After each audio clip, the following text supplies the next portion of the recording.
This is WNCT 9 on your side, news at 5:30.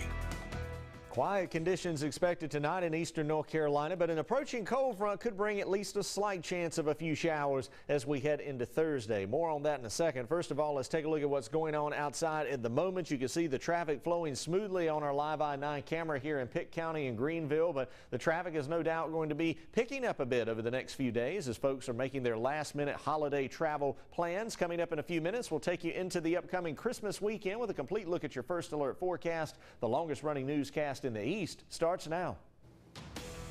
It is back and forth in our state's capital over whether or not to repeal House Bill 2.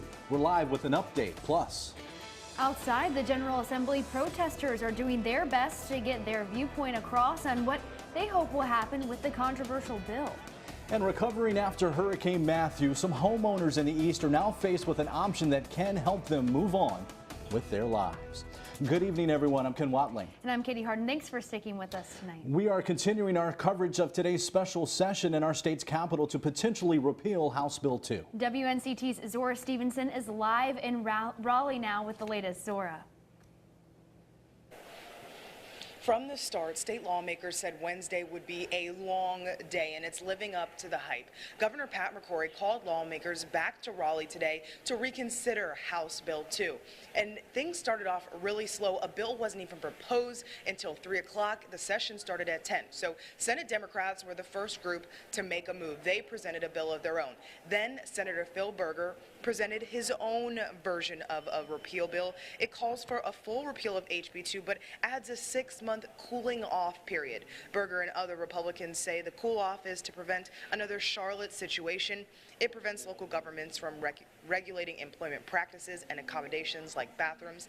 Of course, there was some back and forth between Democrats and Republicans. Democrats say Berger's bill, SB4, does not fully repeal HB2. Meanwhile, the House didn't really do much today. They sat in recess for most of the day, and then when the Senate started proposing their bills, they were at ease. Now both chambers are at ease. So a long day in Raleigh, and it continues. Live in Raleigh, Zora Stevenson, 9 on your side.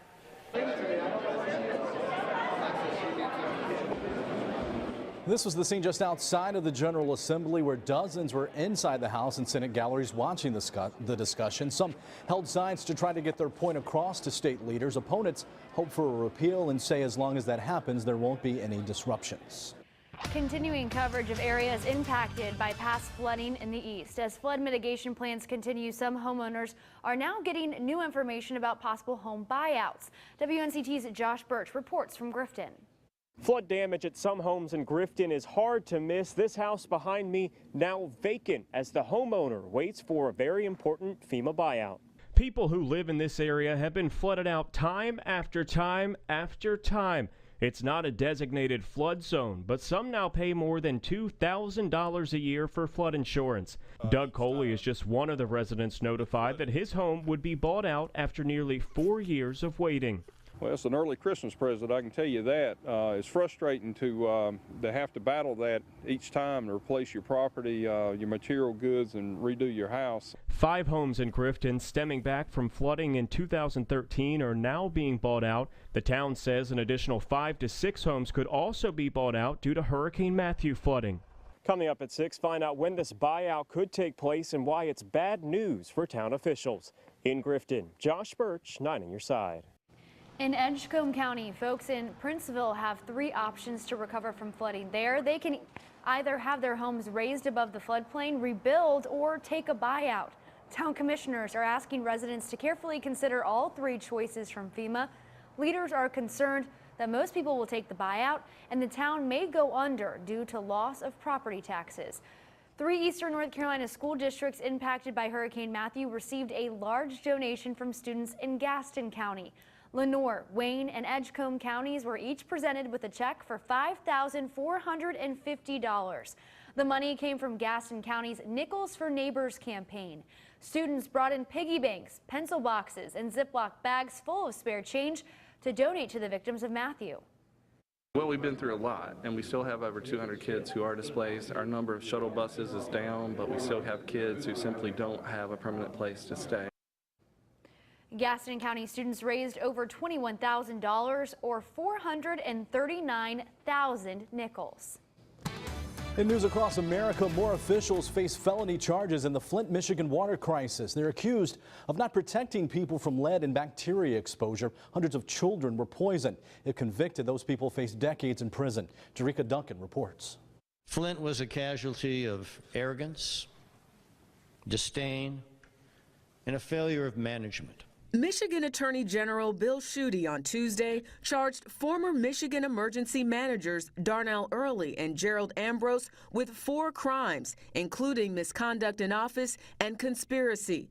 Also facing charges including conspiracy, Flint's former Public Works Director Howard Croft and former Utilities Director Daughtery Johnson. Flint deserves better. And the people of Flint are not expendable.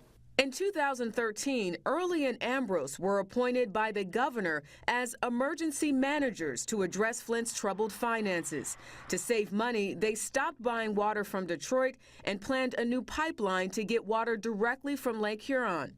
In the interim, they switched Flint's water source to the nearby Flint River, where the water was so corrosive it caused lead from old pipes to leach into the water supply. During the course of this investigation has been a fixation on finances and balance sheets. This fixation has cost lives. Schuette alleges officials defrauded tens of millions of borrowed state dollars for the project and ignored warnings that the water from the Flint River was unsafe. When you look at the documents, Darnell Early spoke with CBS News correspondent Adriana Diaz in March. In hindsight, I wish that I had done more. I wish that everyone had done more, but hindsight's 20/20. Governor Rick Snyder reportedly defended Michigan's law of appointing state officials to manage local financial crises. That's something many people in Flint, like Melissa Mays, oppose. These people should go to jail. They should have their rights taken away like we did. Under the emergency managers, we had no rights. We had no say. St. Joseph, Louisiana is dealing with a lead crisis of its own. Earlier this week, Governor John Bel Edwards declared a public health emergency.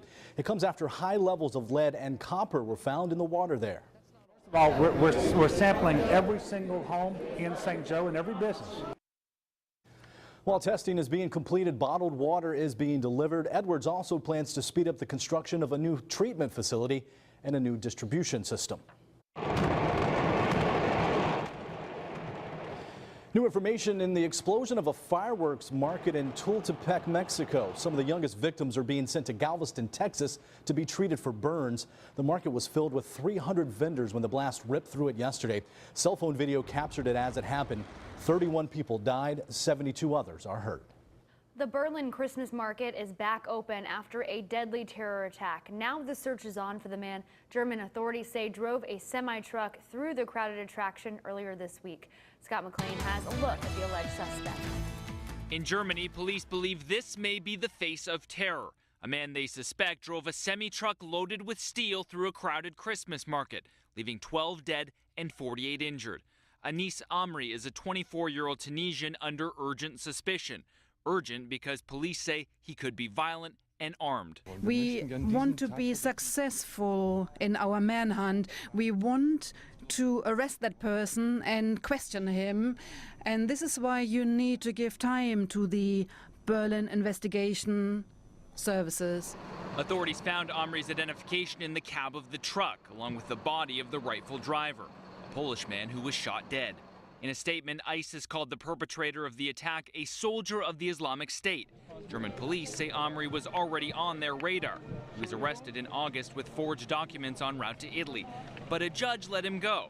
He had also raised red flags for police when he tried to buy a gun. Amri was a challenge to deport back to Tunisia because officials had trouble confirming his identity. He's been linked to a terror recruitment network in Western Germany. It's also where police have been conducting raids on places they think he may have stayed. In Washington, I'm Scott McLean. Still ahead, if you haven't lately, you may want to check your bank statement. In today's Consumer Watch, we'll tell you why banks are raking up at your expense.